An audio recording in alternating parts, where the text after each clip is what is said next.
fra 017 til 031 bliver filmet i frøperspektiv oppe bakke, hvor helikopteren flyver over kameraet. Og kameraet følger hurtigt helikopteren, hvilket giver den effekt, at det virker mere dramatisk, og helikopteren virker mere truende. Hvad lyden angår, så starter klippet også med stille fuglesang, og så kommer helikopteren brasende. Fra 0031 til 0040, der skiftes så til helikopterens mandskabsrum, hvor man starter med at se en finger på en aftrækker i ultranært kameravinkel, hvilket gør, at det bliver mere intenst kombineret med den dramatiske musik, som også starter. Kameravinklen skifter derefter til et nært billede af en jæger, hvor at de klipper meget hurtigt mellem kamerabilleder af jæger, hvor at de stadig bliver i nært perspektiv, hvilket gør, at det virker mere dramatisk. Fra 0055 til 0106 startes det med, at man ser en håndpistol i et nært billedsnit, hvor så billedet skifter til en, der går op ad en trappe, hvor man kun kan se deres hoveder i nært billedsnit, hvilket giver den effekt af, at jægerne er på mission og klar til kamp. Derefter skifter de så til et ultranært billedsnit af et øje, der kigger rundt, hvilket gør, at det er meget dramatisk, og seeren bliver spændt på at se, hvad det næste er. Derefter skifter billedet om til en åben dør i et total billedsnit, hvor der er noget, der springer bag døren, og flammerne vælter ud. En jæger, han har selvtillid. Han er til at stole på. Han kan arbejde selvstændigt, og han kan presse sig selv til det helt vanvittige yderste. Det vil sige, at han kender sig selv. Hvis ikke man kender sig selv, så kan man dø af det. Netop også derfor vil vi være rimelig hårdere ved jer, når I kommer op. Fra 0310 til 0331 ser vi alle de nye jægeraspiranter i et halvtotalt perspektiv. Så skifter billedet til en jæger i nært perspektiv.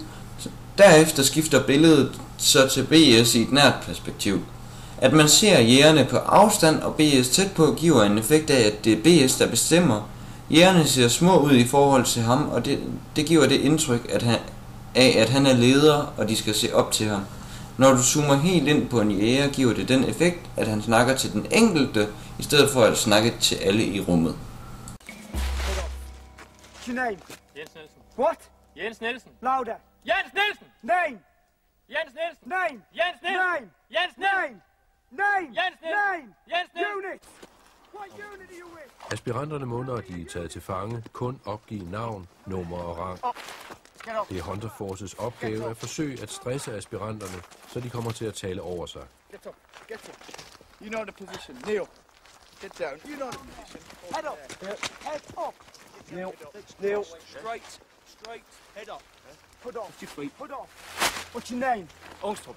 What's your name? Ungstrup. Name. Ungstrup. Name. Ungstrup. Rank. Sergeant. Rank. Up. Rank. Rank. Rank. Unit. Get up. You can't tell me. You can't or won't. Get up. We know you're going to the airport. Renee has told us everything. We know about the airport, Peter. Tell us and then you can go. Is it the airport tonight? We know about the airport, so you might as well tell us, Peter. Where you go now, Peter? Down! You go back for interrogation. Now it is torture time. And you will talk. Head up, Peter. Bjorn Rasmussen, Sergeant. What is the name you've been told to remember? Green jackets. Louder. Green jackets. Hands on your head. Get your hands on your head. Quickly. Quickly. Unless you want to go back to Aalborg for interrogation. You have 3 minutes. 3 minutes to get your kit and disappear. Go now! Quickly! Quickly, go! Quickly, go! Go!